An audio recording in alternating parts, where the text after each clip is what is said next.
Selamat jumpa para pemirsa, khususnya mahasiswa setanah air. Pada kesempatan ini, saya ingin memperkenalkan serba-serbi keamanan sistem informasi yang merupakan bagian dari mata ajar proteksi dan keamanan sistem informasi. Pada dasarnya, keamanan sistem informasi merupakan hal yang rumit namun mudah dipelajari. Cakupan dari keamanan sistem informasi ini sangat luas, namun aspek-aspek yang dipelajari merupakan hal-hal yang universal. Lebih dari 90% permasalahan merupakan hal yang serupa bagi sistem operasi maupun sistem informasi manapun. Sisanya, yaitu 10% dari permasalahan, merupakan hal-hal yang spesifik, sering berubah dari waktu ke waktu, dan perlu dipantau secara terus-menerus. Pada kesempatan ini, saya ingin memperkenalkan aspek keamanan sistem informasi secara umum. Dengan demikian, diharapkan para pemirsa akan memahami bahwa solusi tanggung maupun solusi yang tidak lengkap dapat berakibat fatal. Diharapkan juga para pemirsa memahami bahwa solusi yang dapat digunakan pada hari ini belum tentu dapat cocok digunakan di kemudian hari. Terakhir, perlu ditekankan bahwa aspek-aspek non-teknis sama pentingnya dibandingkan aspek-aspek teknis sistem keamanan informasi. Sebagai ilustrasi, mungkin Anda pernah mendengar hal-hal seperti pihak yang tidak bertanggung jawab memodifikasi situs internet, ataupun ada pihak yang tidak bertanggung jawab memanfaatkan kartu kredit untuk berbelanja, ataupun memasukkan email, memasukkan transaksi e-commerce, membuat virus komputer, maupun menyerang atau memacetkan saluran internet.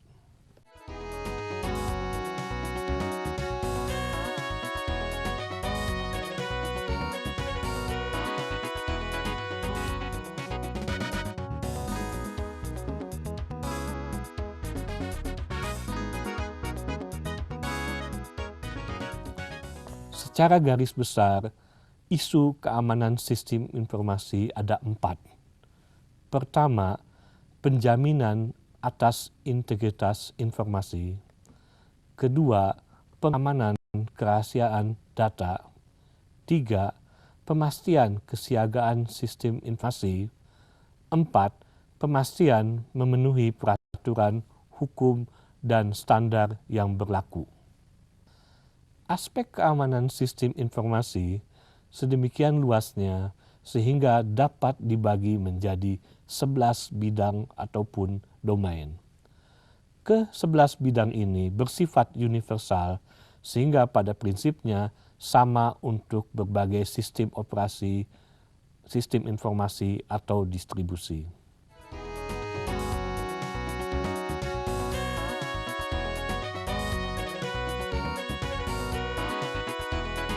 Domain pertama merupakan pelaksanaan pengelolaan keamanan. Dalam domain pertama ini dipelajari cara-cara untuk mengidentifikasi aset atau informasi dari perusahaan, mengidentifikasi cara penentuan tingkat pengamanannya, memperkirakan anggaran dari keamanan tersebut, lalu membandingkan antara besarnya anggaran dengan aset yang akan dilindungi.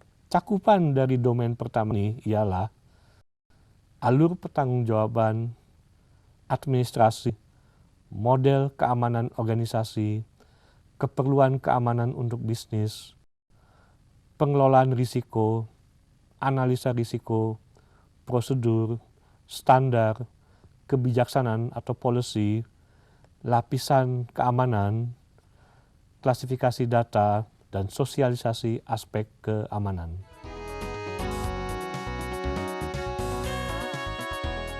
Sebagai ilustrasi dari domain pertama ini ialah metode klasifikasi data. Pada dasarnya, kita harus melakukan klasifikasi atas semua data-data yang kita miliki Umpamanya, kita membuat klasifikasi sangat rahasia dan hanya boleh dibaca oleh yang tertentu saja. Mungkin juga ada klasifikasi rahasia yang hanya dapat dilihat secara terbatas. Mungkin juga ada klasifikasi yang terbatas yang tidak boleh disebarluaskan walaupun bukan rahasia.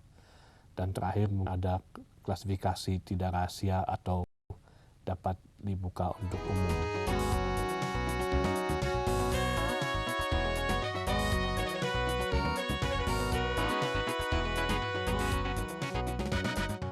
Domain kedua ialah sistem dan metodologi pengendalian akses. Dalam domain ini dipelajari mekanisme dan metode yang dipergunakan para administrator atau manajer untuk mengendalikan apa yang boleh diakses para pengguna, termasuk apa yang boleh dilakukan setelah autentifikasi dan autorisasi, termasuk cara memantau penggunaan tersebut. Cakupan dari domain kedua ini ialah identifikasi, autentifikasi, autorisasi, model-model pengendalian akses, teknik kendali akses, metode pengendalian akses, administrasi pengendalian akses, ancaman-ancaman pengendalian akses, maupun metode pengendalian akses tersebut.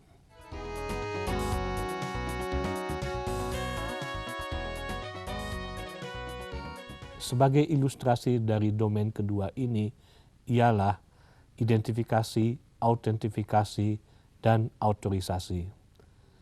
Hal pertama yang kita lakukan adalah umpamanya melakukan identifikasi, bisa berupa foto, kartu pengenal, dan sebagainya. Selanjutnya, kita juga bisa melakukan autentifikasi umpamanya dengan meminta tanda tangan atau memasukkan password dan sejenisnya.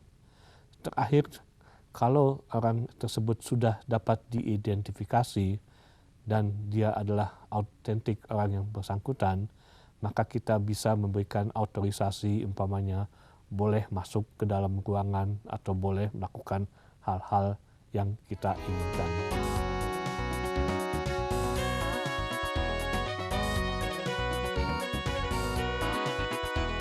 Domain ketiga dari sistem informasi ialah keamanan telekomunikasi dan network. Dalam domain ini dipelajari berbagai aspek keamanan yang terkait dengan berbagai jenis network, komputer, dan telekomunikasi. Ruang lingkup daripada domain ketiga ini ialah model 7 lapisan OSI, model rujukan protokol TCP/IP, topologi LAN, MAN, WAN, maupun VPN, perangkat jaringan, perangkat nirkabel, maupun firewall.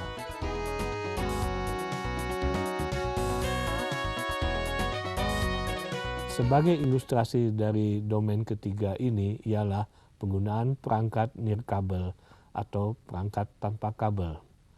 Kita perlu memperhitungkan bahwa penggunaan perangkat tersebut berpotensi disadap oleh pihak ketiga.